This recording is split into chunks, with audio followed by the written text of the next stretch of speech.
Sir तुम्हाला तुमचे पहिले क्लायंट आठवतात का पहिलं, आणि ते अजूनही टिकून आहेत का?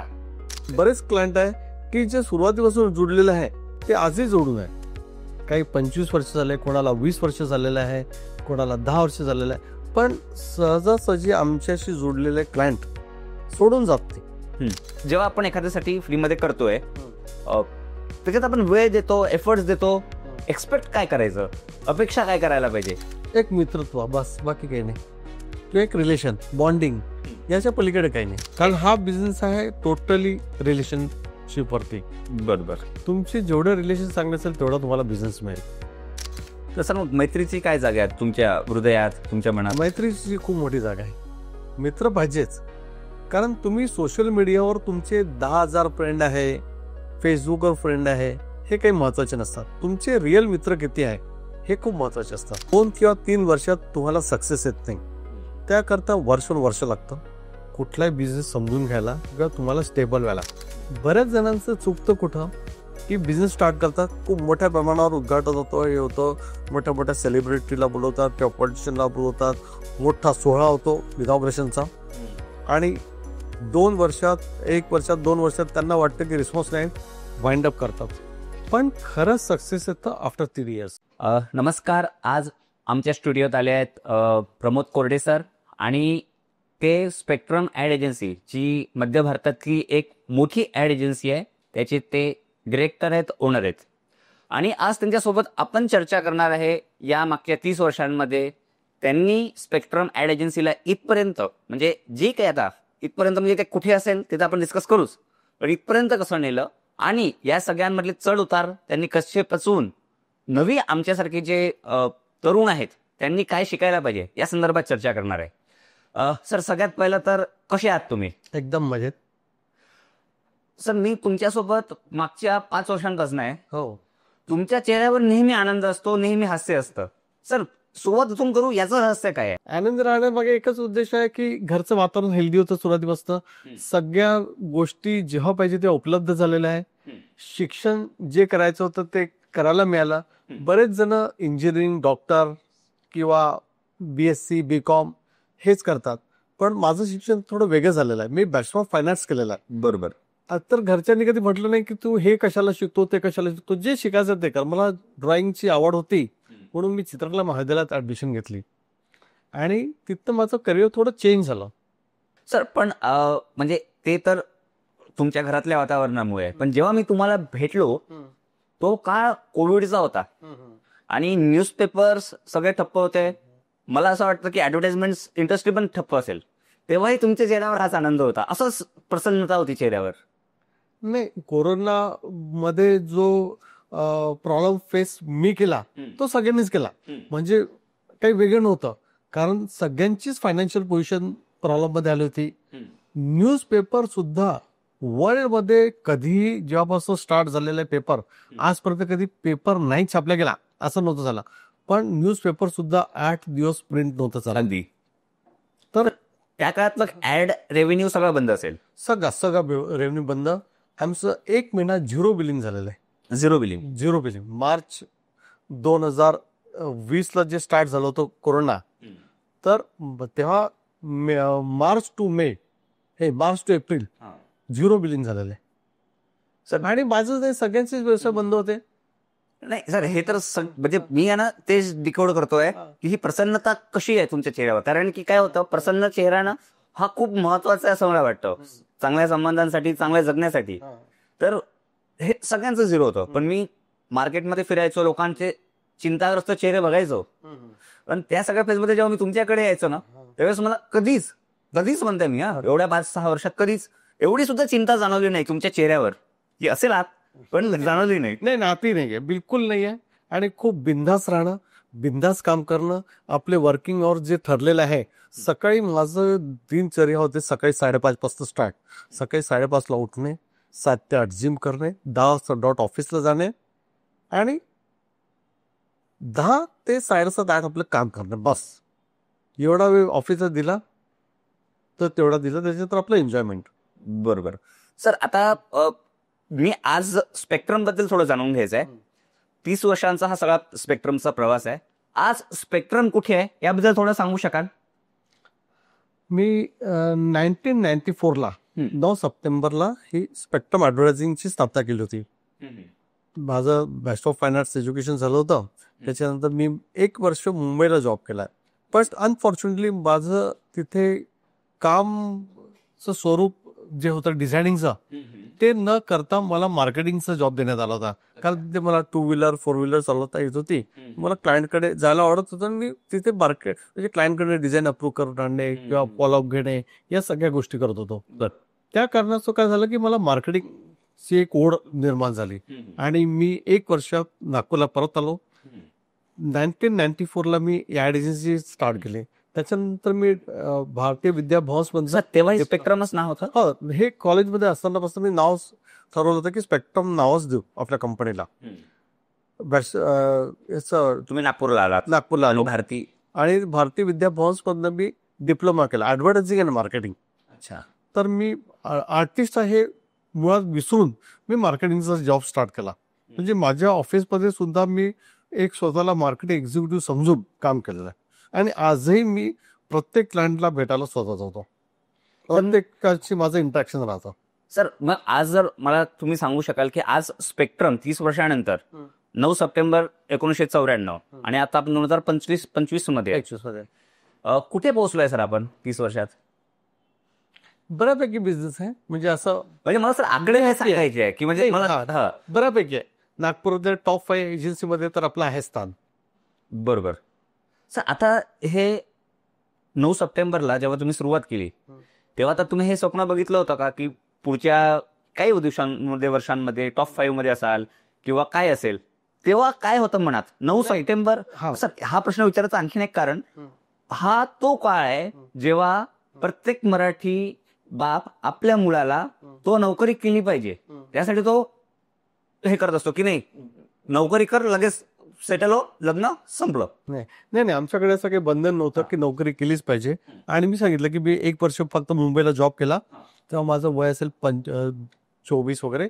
25 वर्षाचं असताना मी हा बिझनेस स्टार्ट केला आणि तेव्हापासनं कन्सिस्टन्सी आहे. एक दुसरी गोष्ट, एकमेव बिझनेस केलेला आहे फक्त ॲडव्हर्टायझिंग.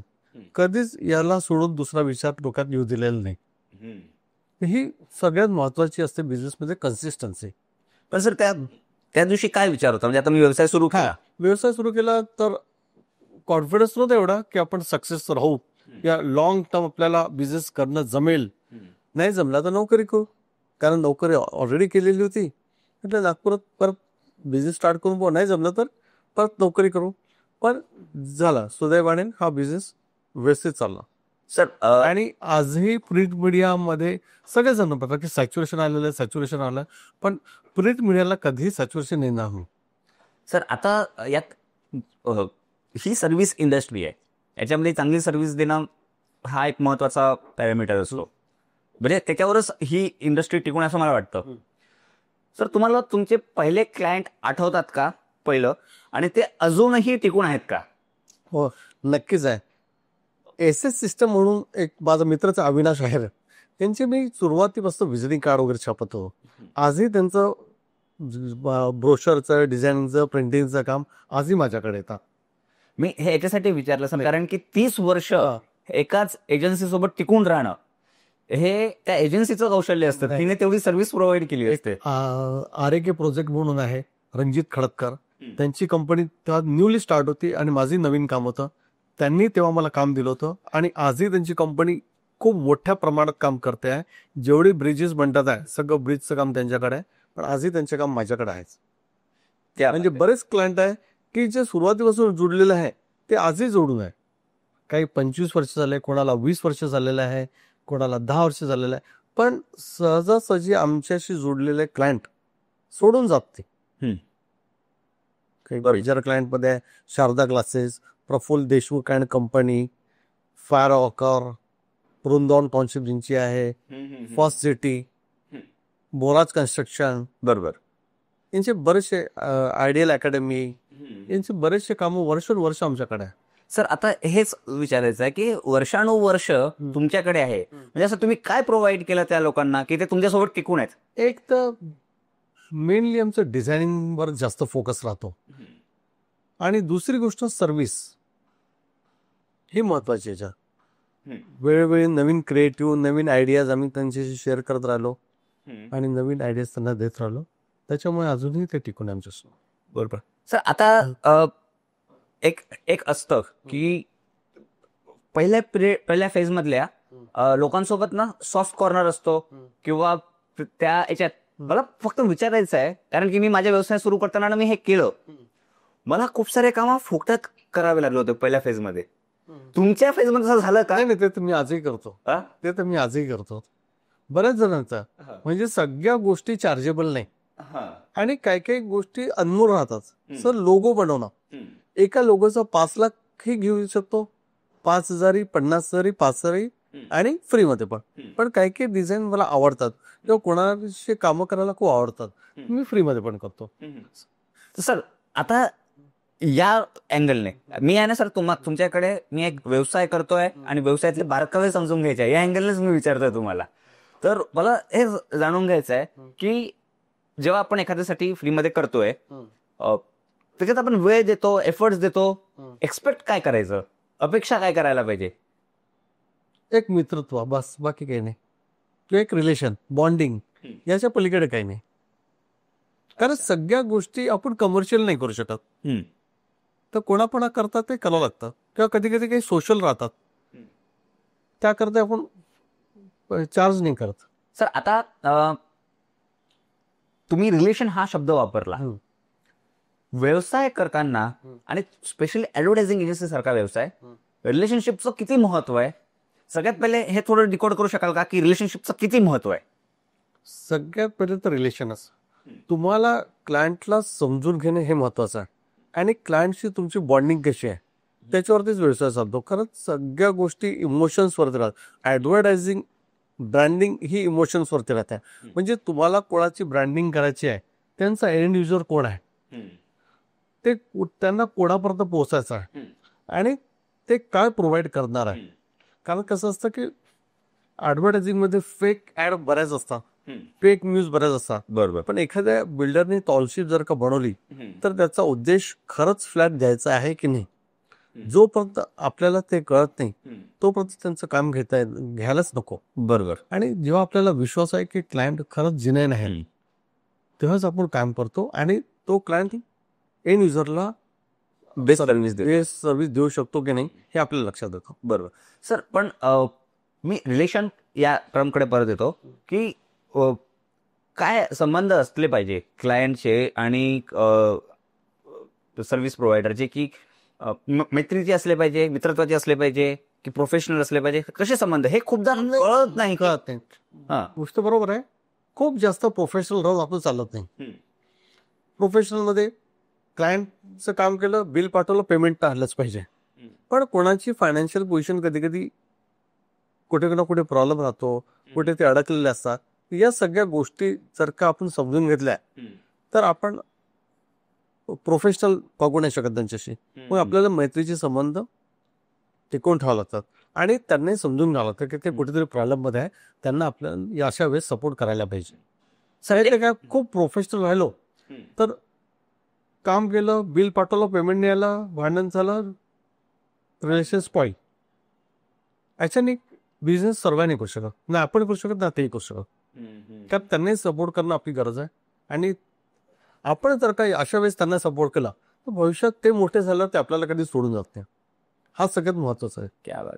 सर मग पहिल्या फेज मध्ये जे लोक तुमच्यासोबत जुळले होते त्यातले आता कोण मोठे झाले आहेत त्याचा पण पुन्हा, म्हणजे मागे तुम्ही तर जनरलाइज नाव सांगितले, पण तुम्ही आणि त्यांनी व्यवसाय सोबत केला आणि आता ते हे आहेत, असे कोण, असे टॉप 5 कोण आहे आपण आयडेंटिफाय? 5 मध्ये शारदा क्लासेस आहे. शारदा क्लासेस, नारायण शर्मा म्हणून त्यांचे डायरेक्टर आहे. कोचिंगचं काम आहे यांचं, बरंच मोठं काम झालेलं आहे. ते कधी सुरू केलं सर तुम्ही? हे 2006 पासून स्टार्ट केलेलं आहे सर. 2006-07 पासून त्यांचं काम मी आजही करतोय आणि खूप मोठी कोचिंग क्लासेस आहे. नंतर रणजित खडकर आहे, RAK प्रोजेक्ट म्हणून यांचं मी 94-95 ला छोटंसं व्हिजिटिंग कार्ड केलं होतं.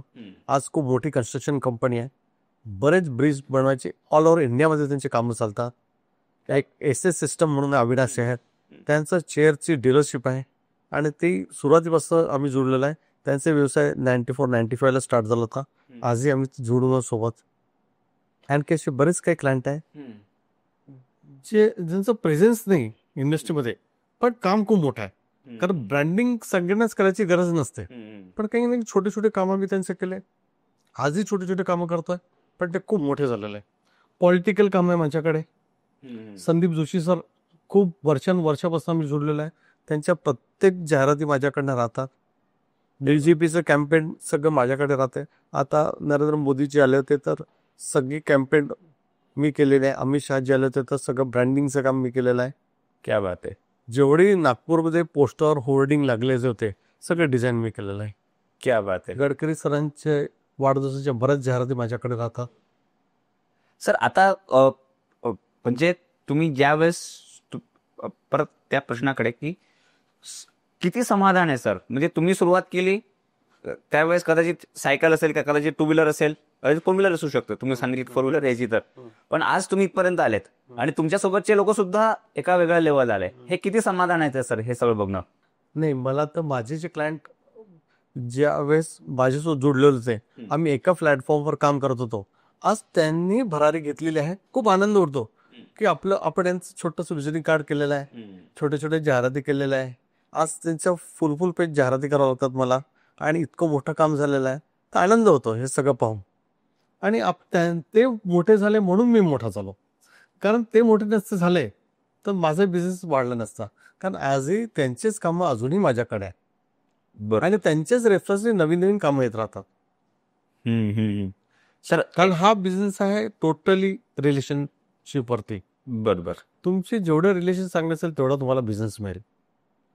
सर आता यातला एक आणखीन मुद्दा, मी परत माझी भूमिका सांगतो. मला व्यवसाय शिकायचा आहे ही माझी भूमिका आहे. त्यामुळे आणि जर तुमच्यासारखी व्यक्ती माझ्या ऑफिसला येऊन मला फक्त व्यवसाय शिकवणार असेल तर खूप सारे प्रश्न विचारायचे आहेत. त्यातला पुढचा प्रश्न असा आहे की रिलेशनशिप हे महत्वाचं आहे, पण कधी कधी रिलेशनशिप टिकत नाहीत. कधी कधी जेव्हा मी माझं बघतो तर राग अनावर होतो, मग काहीतरी बोलल्या दिलं जातं, मग तिकडनं काहीतरी उत्तर येतं आणि मग ते रिलेशन फाटतं आणि मग व्यवसाय तिथे ब्रेक होण्याची शक्यता असते किंवा होतो त्या पर्टिक्युलर रिलेशनमध्ये. असं तुमच्यासोबत कधी झालंय का, आणि याला तुम्ही कसं टॅकल करता?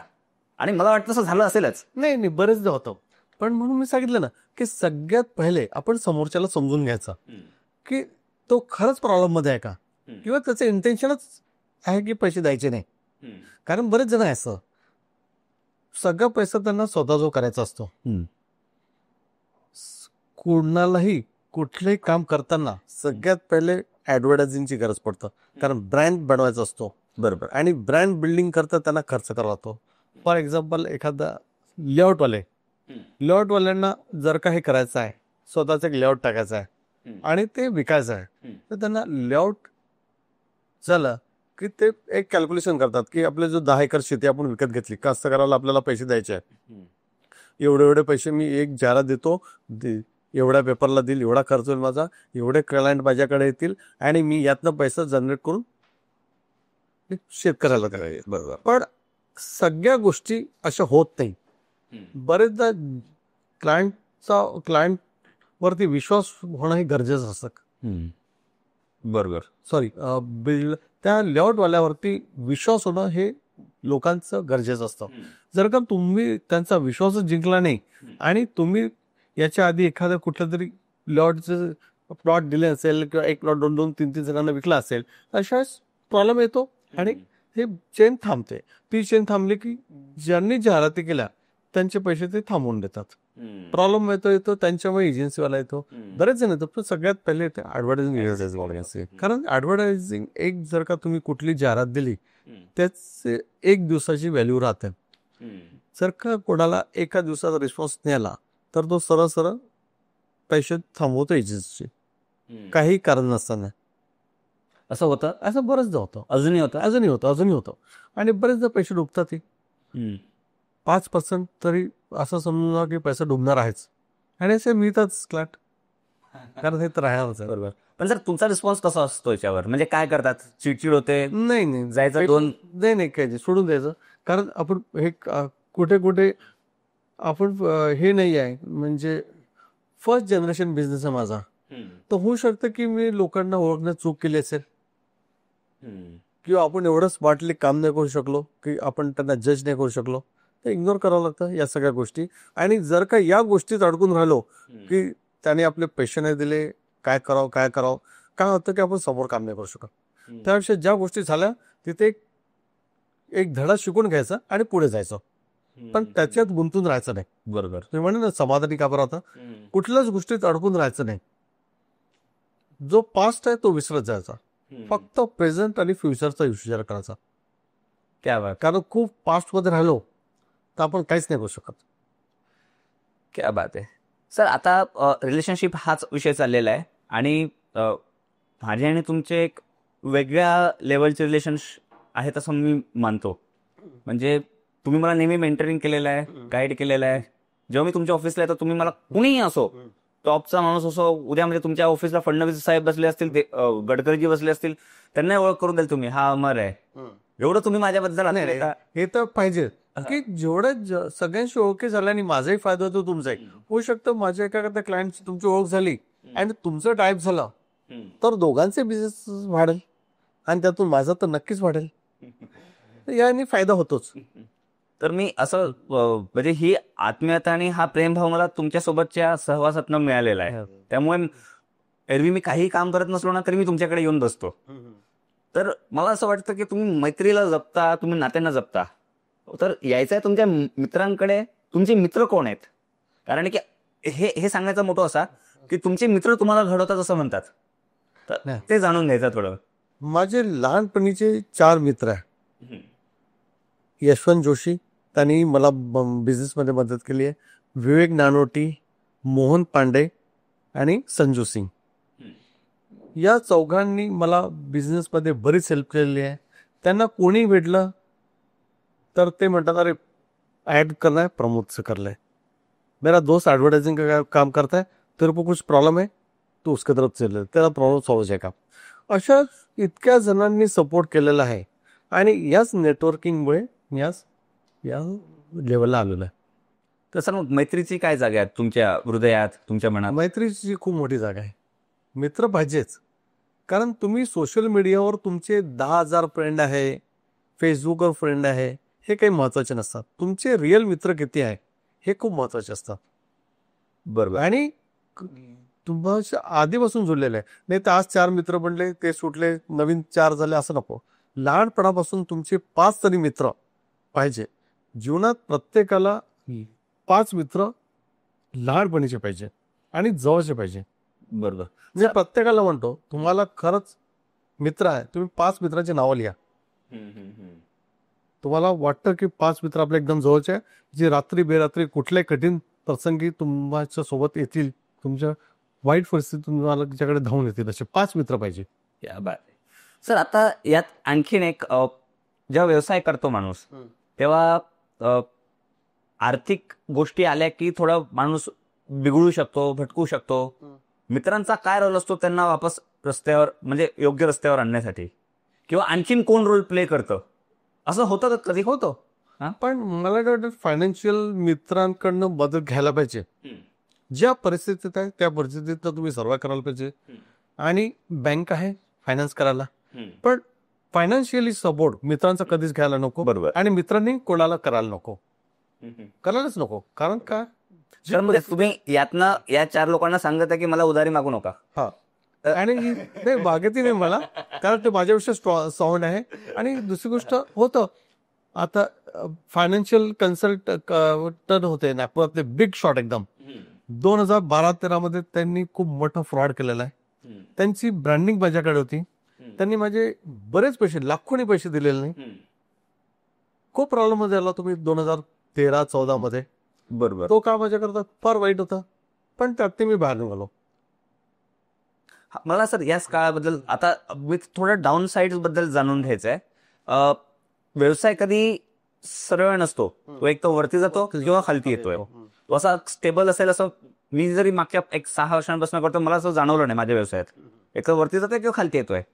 जेव्हा सर आपला व्यवसाय खालती येत असतो असं तुमच्यासोबत झालंय का कधी की वरती चाललाय आणि मग खालती येतोय? बरेचदा झालंय.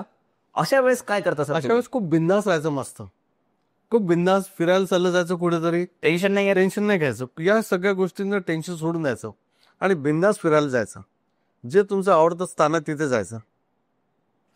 की नाही तर गोवा तर आहेच एव्हरग्रीन, 12 महिने जाऊ शकतात. पण त्या गोष्टी जेव्हा तुम्हाला टेन्शन येतं तेव्हा कधीच त्या गोष्टीत अडकून राहायचं नाही, त्या परिस्थितीत अडकून राहायचं नाही आणि निसर्गाच्या सानिध्यात चाललं. सर पण ती 12 तेराचा जो क्रायसिस होता तो तुमच्यासाठी खूप मोठा डीप होता. खूप मोठा डीप होता. सर त्याच्यात मग तुम्ही कसं सर्व्हाइव्ह केलं? पण कारण की तेव्हा तर तुम्ही, मला वाटत नाही सरळ गोव्याला निघून गेले. नाही, तेव्हा खूप टफ झालं मला सर्व करायला, कारण खूप मोठी रक्कम होती तेव्हा जी मला मिळाली नव्हती आणि त्याच्याकरता मी चिडून किंवा काही करून काही फायदा नव्हतो. कारण सांगितलं ना की समोर जर देऊच नाही शकत तर त्याच्याकडे जाऊन त्याच्याबद्दल आपण निराश होऊन किंवा त्याला शिवी देऊन त्याला त्याच्याबद्दल वाईट बोलून काही होत नाही. तो काळ विसरून, ती वेळ विसरून आणि तो काळ विसरून आपण कसं पुढे जायचं तो प्रयत्न करत राहिलो. आणि 16-17 मध्ये परत ॲज इट इज स्थितीला आलो. परत 2020 मध्ये कोरोनानी प्रॉब्लेम आला. 2 वर्ष परत कोरोनामध्ये गेले, परत ॲज इट इज झालं. कारण वेळ जी राहते ना ती सारखी नसते. तुम्ही आता जे सांगितलं, वेळ सारखी नसते, वेळ बदलत राहते आणि जशी बदलली तसं आपले दिवस चांगले येतातच. बरोबर आहे. तर या गोष्टी चालत राहतात, याचं काही जास्त विचार करायचा नाही. सर मला आणखीन थोडं तुमच्या घरच्यांबद्दल विचारायचं आहे की घरच्यांचा काय रोल असतो एक व्यावसायिक बनण्यासाठी. तर सर घरच्यांचं काय भूमिका असते? म्हणजे मी आई वडिलांची भूमिका, भावाची भूमिका, वाईफची भूमिका आणि मुलांची भूमिका, यांची भूमिका किंवा यांचा रोल किती महत्वाचा आहे तुमच्या व्यवसायाला घडवण्यासाठी? नाही, असं काही हे नाही. तुम्हाला आधी सांगितलं की आमच्या घरचे काही रोकटोक नाही, काय शिकतोय, काय करतोय, नोकरी केलीच म्हणजे असं काही नव्हतं. मी जे शिक्षण घेतलेलं बॅचलर ऑफ फाईन आर्ट्स हे महाराष्ट्रात फक्त 3 गव्हर्नमेंट कॉलेज आहे. एक जे स्कूल ऑफ आर्ट मुंबई, एक औरंगाबाद चित्रकला महाविद्यालय आणि नागपूर चित्रकला महाविद्यालय. बरोबर. आणि हे जे शिक्षण आहे फार कमी घेतात, म्हणजे आर्टिस्ट मुळात फार कमी आहे आणि जे आर्टिस्ट आहे ते शिक्षण घेतील तेही फार कमी आहे. बरोबर. तर हे घरच्यांना माहिती नव्हतं की मी काय शिकतोय. कारण भाऊ केमिकल इंजिनियर, एक भाऊ D.Pharm होता, एक B.Com ग्रॅज्युएट होता. तर माझं शिक्षण त्यांना कळलंच नाही की मी काय शिकतोय. तरी पण 5 वर्ष माझे निघाले. त्याच्यानंतर मी जॉब केला मुंबईला 1 वर्ष, पण तिथे खूप नाही सर स्ट्रगल लाईफ असल्यामुळे मी परत आलो. हे तर ठीक आहे सर, पण म्हणजे पण वडिलांनी जाऊ दिलं की जा बाबा, जा बिंदास जा. त्याच्यात आई काय म्हणायची? नाही काही नाही, बिंदास जे करायचं ते कर. आईने असं म्हटलं नाही की बाबा रे तू नोकरीच कर? नाही, काही अशी कंडिशन नव्हती. नागपूरला आलो. नागपूरला स्पेक्ट्रम ऍडव्हर्टायझिंग नाव आधीच ठरलेलं होतं. सर एक स्पेक्ट्रम पहिले सर 4-5 वर्ष झाले. तुमचं लग्न कधी झालंय सर? माझं लग्न 1998 ला झालं. 98ला. आता ही त्या काळातल्या तत्कालीन परिस्थितीनुसार ऍड एजन्सी चालवणारे लोक फार कमी असतील, त्यात तुम्ही होते. लग्नाच्या वेळेस कसं होतं की काय करतो मुलगा? नाही, तो हा खूप चांगला प्रश्न विचारला. लग्नाच्या वेळेस हा प्रश्न सगळ्यांना होता आणि कोणाला शिक्षण समजत नव्हतं म्हणून कोणी मुली द्यायला तयारच नव्हते. आणि एक तर व्यवसाय ऍडव्हर्टायझिंग एजन्सी म्हणजे नेमका करतो काय शब्द, तो पेपर तर ऑलरेडी पेपरवाली छाप असतात, तुझं काय रोल राहतं हे समजच नाही कोणाला. बरोबर. म्हणून अरेंज मॅरेज होऊ शकलं नाही, लव्ह मॅरेज झालं. क्या बात आहे. आणि मग सर लाईफ पार्टनरची भूमिका किती महत्वाची सर बिझनेस ग्रो करायला? मग भरपूर महत्वाची राहते. कारण काय की एक नोकरी करणारा सकाळी 10 वाजता गेलो की 6 वाजता ऑफिस बरोबर तो 15-20 मिनिटं जेवढा वेळ लागतो तेवढ्यात घरी पोहोचतो. बिझनेस करायचं असं नसतं. 10 वाजता गेलो तर कधी रात्री 12 वाजू शकतात, 1 वाजू शकतात, का 2 तासात आपण घरी येऊ शकतो. तर ह्या गोष्टी घरच्यांना समजायला पाहिजे आणि समजून घेतल्या म्हणूनच हे सगळं करू शकलो. कारण न्यूजपेपर इंडस्ट्रीशी जोडलेला आहे. कधी कधी जाहिरात बनवायला आम्हाला 1 सुद्धा वाजलेला आहे, 2 वाजलेला आहे. तर हे घरचे जेव्हा समजूतदार असेल तरच पॉसिबल आहे, अदरवाईज खूप प्रॉब्लेम येतो. म्हणजे मॅडम समजूतदार होत्या, त्यांनी तुम्हाला यात्रेला आणि त्यांनी इव्हेंट्सचे कामं चालू केले माझ्या सोबत. कारण आमचं स्पेक्ट्रम ऍडव्हर्टायझिंग आणि इव्हेंट्स आहे. इव्हेंट्सचं पण त्यांना कळलं की किती लेट होतं, कसे कामं राहतात. आणि मग तर जमून गेलं. जाऊन गेलं त्यामुळे. क्या बात आहे. सर आता वापस वर्तमानात येतो. हम्म. मी नवी उद्योजक, मला व्यवसाय करायचा आहे. हम्म. माहिती उद्योगपती हा शब्द योग्य आहे की नाही, पण चांगलं काहीतरी करायचं आहे. हम्म. मला सर थोडं आयडेंटिफाय करून सांगू शकाल का की अमर, या 5 चुका मी केल्या त्या तू करू नको, आणि या 5 गोष्टी मी केल्या नाही त्या तू कर, असं काय आहे का? सांगू शकाल का तुम्ही? नाही, एक तर सगळ्यात 5 नसेल 3 असतील, पण अशा काही गोष्टी. नाही, काही हा ठीक आहे ना, असतात काही ज्या चुका, म्हणजे याच की सगळ्यात पहिले आपण आपल्याला जी ओढ आहे लहानपणापासून, त्याच गोष्टीत आपण आपलं करिअर बनवू शकतो. बरोबर. जे हे आवश्यक नाही की तुम्ही इंजिनिअरिंग केलं आहे तर तुम्ही इंजिनिअरिंगशी रिलेटेडच काम करा. तुम्ही कुठलाही व्यवसाय करू शकता त्याच्यानंतर. पण एज्युकेशन खूप महत्वाचं आहे. आणि बिझनेसचा आणि एज्युकेशनचा काही संबंध नसतो. बिझनेस तुम्ही तोच करू शकता ज्याची तुम्हाला ओढ आहे लहानपणापासून. तुम्हाला ऍक्टिंग आवडत असेल तर तुम्ही ऍक्टिंग स्कूलमध्ये जा किंवा ऍक्टर बना आणि तुम्ही ते करू शकता. म्हणजे आवडीचं करा, हा एक तुमचा आवडीच आहे सगळ्यात महत्वाची. तुम्हाला त्याची आवड पाहिजे, तोच व्यवसाय करायचा. आणि सर दुसरं आणखीन काय करायला पाहिजे? आणखीन दुसरं एक तर शिक्षण महत्वाचं आहे. तुम्ही हेही नको की मला वडिलांचा बिझनेस आहे आणि तो सांभाळायचा आहे. कुठलाही जो बिझनेस आहे त्याच्याशी रिलेटेड थोडंफार शिक्षण घेतलं होऊन जाईल असं नाही. शिक्षण तुम्ही घेतलंच घेतलंच पाहिजे. आणि खूप चांगली शिक्षण घेतलं तर कुठे तुम्हाला. आणि आणखीन काही आहे का सर? आणि किंवा कारण की नाही करायचं हे काय आहे ते त्याची नाही. आणि दुसरी गोष्ट, कुठल्याही कामाची कन्सिस्टन्सी 2 किंवा 3 वर्षात तुम्हाला सक्सेस येत नाही. त्याकरता वर्ष लागतं कुठलाही बिझनेस समजून घ्यायला किंवा तुम्हाला स्टेबल व्हायला. बऱ्याच जणांचं चुकतं कुठं की बिझनेस स्टार्ट करतात, खूप मोठ्या प्रमाणावर उद्घाटन होतं, हे होतं, मोठ्या मोठ्या सेलिब्रिटीला बोलवतात किंवा पॉलिटिशियनला बोलवतात, मोठा सोहळा होतो इनॉग्रेशनचा, आणि 2 वर्षात 1 वर्षात 2 वर्षात त्यांना वाटतं की रिस्पॉन्स नाही, वाइंड अप करतात. पण खरंच सक्सेस येतं आफ्टर 3 इयर्स. 3 वर्षानंतर जेव्हा ते बंद करू शकतात तेव्हा त्यांना इन्क्वायरी येणं सुरू होतं. तर तोपर्यंत हे निराश होऊन त्यात बाहेर निघाले असतात. तर तो प्रकार व्हायला नको.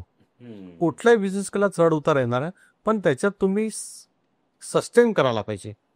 बरोबर. बस ते, आणि पेशन्स पाहिजे. क्या बात. हे महत्वाचं आहे. सर आता काय करायला नको, असं काही आहे की हे करायला नको? काय करायला नको नाही, काय करायला सगळ्या गोष्टी करायलाच पाहिजे. नको कुठल्या गोष्टी, म्हणजे तुम्ही रान नको वगैरे असं काही आहे का? नाही, तो पाहिजेच नाही म्हणा राग बिझनेस म्हणला. पण एक तुमचा स्वभाव, मूळ स्वभाव जो असतो तो बदलूच शकत नाही. राग येतो तो येणारच येतो, आणि आपला मूळ स्वभाव कधीच बदलायचा नाही. राग येतो यायलाच पाहिजे. कारण कसं असतं, जरी तुम्ही बिझनेस करत असाल, आपला एक सेल्फ रिस्पेक्ट असतो. कोणाच्याही अंडर काम खूप जास्त वेळ नाही करू शकत आपण. आणि आपल्या फील्ड बद्दल जर का आपल्याला कोणी शिकवत आहे तर ते ऐकायला नको. बरोबर. कारण एक सिव्हिल इंजिनियर आहे आणि एक मॅनेजमेंटवाला किंवा ऍडमिनिस्ट्रेशन पोस्टवाला, त्याला तो शिकवू नाही शकतो की बिल्डिंग कशी बांधायची, कारण त्याची मास्टरी त्याच्यात आहे, तर त्यांनी ऐकायलाच नको. बरोबर. मी आर्टिस्ट आहे, मला डिझाईन कसं करायचं हे कोणी सांगू नाही शकत. बरोबर. किंवा कोणी ऍडवाइस नाही करू शकत की असं करायला पाहिजे, तसं करायला पाहिजे. कारण मला जे करायचं तेच मी करेल, आणि हा ऍटिट्यूड पाहिजे. बरोबर. सर आता आपण शेवटच्या टप्प्याकडे आहे. आज आपण इथपर्यंत पोहोचलेलो आहे. मला इथपर्यंत म्हणजे काय, तर आपण टॉप 5 ऍड एजन्सीमध्ये आहे सध्या नागपुरातल्या, इथपर्यंत पोहोचलेलो आहे. पुढचं काय स्वप्न तर तुम्ही बघता? पुढचं स्वप्न असतं तर खूप नाही, पण बस चालू आहे आता, आणि व्यवस्थित चालू आहे. आणखी काय काय नवीन याच्यात करता येईल तो प्रयत्न सुरू आहे. कारण आता डिजिटल आलेलं आहे सगळीकडे, पण डिजिटल मीडियावर माझा खूपसा विश्वास नाही. खरं फेक मीडिया खूप जास्त झालेला आहे. बरेचसे ऍप येतात आजकाल आणि स्कॅम होतात. तर पण प्रिंट मीडियामध्ये काही नवीन इनोव्हेशन्स काय करता येईल ज्याच्याकडे प्रयत्न चालू आहे. क्या बात आहे. आणि काही दिवसांनी आमची स्पेक्ट्रम इन्फ्रा कंपनी म्हणून चालू करत आहे, एक मोठी फ्लॅट स्कीम येत आहे माझी. क्या बात आहे. अरे वा. तर 2000 म्हणजे 2025 मध्ये कन्स्ट्रक्शनचं काम चालू होणार आहे. Great great. सर आता ओव्हरऑल हे तर माझ्यासाठी एक गायडन्स सेशन होतं. म्हणजे तुम्ही गुरु म्हणून बसले आणि मी तुम्हाला जे विचारायचं ते विचारतोय. आणि मला खरंच म्हणजे मला हे सांगायला आवडेल सर तुम्हाला की तुमच्यामुळे मला एका फेजमध्ये प्रिंट मीडियाचा खूप सपोर्ट मिळाला आणि त्याच्यामुळे मी एक वेगळ्या लेवलला माझ्या व्यवसायाला नेऊ शकलो. तुम्ही म्हणजे मी तुम्हाला या पॉडकास्टमध्ये थँक्यू पण म्हणतो. Thank you very much sir. तुम्ही मला जे म्हणजे मला आठवतं अजूनही मी कधी कधी 4-4 महिने मी तुमचं पेमेंट नाही केलंय. मला माहिती आहे अमाऊंट छोटी आहे ती तुमच्यासाठी. तुम्ही म्हणाला की ठीक आहे एवढीच अमाऊंट होती. पण मी जेव्हा 4 महिने विचार करतो ना तर माझ्यासाठी एक तर माझ्यासाठी ती अमाऊंट मोठी आहे, माझ्यासाठी 4 महिनेही मोठे की 4 महिन्याचे कोणाचे पैसे आपल्यावर आहे. आणि त्यात तुम्ही एकदाही असं म्हटलेलं नाही की अरे अमर लगेच कर किंवा काय कर किंवा कसं आहे. तर हा माझ्यासाठी खूप सुखावणारा. पण 4 महिने पैसे तुला मागितले होते म्हणून तू मला आज इथे बसवलं, माझ्याशी बोलतोय. हा बेनिफिट राहतो कुठे ना कुठे. आणि सगळ्याच गोष्टी पैशाने नाही होत. नाही सर मी त्या थोडंसं तो एक्सप्लोअर करत होतो. माझ्यासाठी हे सगळं नवीन होतं आणि या ऍड्सचे रेट बघितल्यावर माझे डोळे पांढरे होतात. तर म्हणजे तेव्हा व्हायचे आता नाही होत. तर ते होतं. पण सर थँक्यू व्हेरी मच. तुम्ही आलात आणि तुम्ही जे गाईड मला पर्सनली केलं आहे आणि या माध्यमातून या पॉडकास्टच्या माध्यमातून सगळ्या जे या व्यवसाय क्षेत्रात येऊ इच्छिणार आहे किंवा ऍड एजन्सी किंवा ऍड रिलेटेड क्षेत्रात येऊ इच्छिणार आहेत त्यांना सुद्धा हा पॉडकास्ट खूप मार्गदर्शक ठरेल असा मी विश्वास व्यक्त करतो सर. आणि नक्कीच ठरेल. आणि BFA केलेले बरेच मुलं कुठेतरी जॉब करतात, नोकरीचे शोधत राहतात, गव्हर्नमेंट नोकरी. पण हा सुद्धा एक खूप चांगला व्यवसाय. कारण मी पाहिलं नागपूरमध्ये BFA केलेले जेवढे मुलं आहे, माझ्या आधी जेवढ्यांनी कॉलेजमध्ये शिक्षण घेतलं आणि माझ्या नंतर आजपर्यंत घेतलं कोणीही ऍड एजन्सी चालू केलेली नाही. जेवढी ऍड एजन्सी होणार आहे नागपूरला सगळे बिझनेस पण आहे. बिझनेस MBA केलंय, कोणी BCom ग्रॅज्युएट आहे, कोणी इंजिनिअरिंग केलेलं आहे. पण BFA केलेले मुलं ऍड एजन्सी मध्ये आर्टिस्ट म्हणून जॉब करतात. पण ऍड एजन्सी ओनर नाही म्हणा. बरोबर. त्याचं नेमकं कारण नाही कळलं. हे त्यांनी खरंच या गोष्टीकडे लक्ष द्यायला पाहिजे की आपण जेव्हा 5 वर्ष जो डिग्री कोर्स केलेला आहे तर त्याचा फायदा आपण ऍडव्हर्टायझिंग एजन्सी पण टाकू शकतो. आणि खूप स्कोप आहे या बिझनेसमध्ये अजूनही. कारण याच्यात कॉम्पिटिशन फार कमी आहे. कारण पाहिजे तशी ऍड एजन्सी नागपूरला अजूनही नाहीये. एक शेल्स मेटाफोर्स सारखी एजन्सी सोडली क्रिएटिव्ह मध्ये तर बाकी कोणीच असं त्या लेवलचं काम करते. सर एक बस शेवटचा संदेश काय द्याल कन्क्लुडिंग जर करायचं असेल? नाही बस तेच की सांगितलं मी तुम्हाला की हा बिझनेस खूप इनोव्हेटिव्ह आहे. नवीन नवीन गोष्टी शिकायला मिळतात आणि ज्यांना ॲडव्हर्टायझिंग एजन्सी स्टार्ट करायची आहे ते करू शकतात. पण खास म्हणून जे चित्रकला महाविद्यालयात पासआउट झालेलं आहे त्यांनी तर या व्यवसायात यायलाच पाहिजे.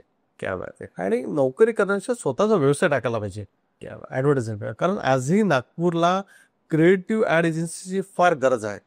मोजक्याच एजन्सी आहे इथे ज्या क्रिएटिव्ह ॲड्स बनवतात. नाही तर बाकी फक्त पोस्टमनवालं काम आहे. डिझाईन कुठनं येतं, पेपरमध्ये छापतं, बस. याच्या पलीकडे काही नाही. सर तुमच्यासोबत एक ॲडव्हर्टाइजमेंटचं विश्व कळलं, तुमचा प्रवास कळला आणि हा निश्चितच आपल्या दर्शकांसाठी खूप इन्स्पिरेशनल ठरेल. त्यातनं बरेच लोक शिकतीलही जसं मी शिकलो. तर इथे तुम्ही आले आणि एवढा वेळ काढून इंटरव्ह्यू दिला त्याबद्दल, पॉडकास्टमध्ये आल्याबद्दल धन्यवाद. धन्यवाद तुझा पण अमर. आणि तो एवढा वेळ दिला मला आणि सगळ्या गोष्टी जाणून घेतल्या. आणि आज कळलं की तू माझ्याशी का बरं जोडलाय की 4 महिने मी तुला पैसे मागितले. तर बाय हा कुठे ना कुठे रिलेशन ठेवण्याचा फायदा राहतो आणि हे संबंध खरंच जपायला पाहिजे. हेच आयुष्यात कामात येतं. Yes thank you sir. Thank you. Thank you.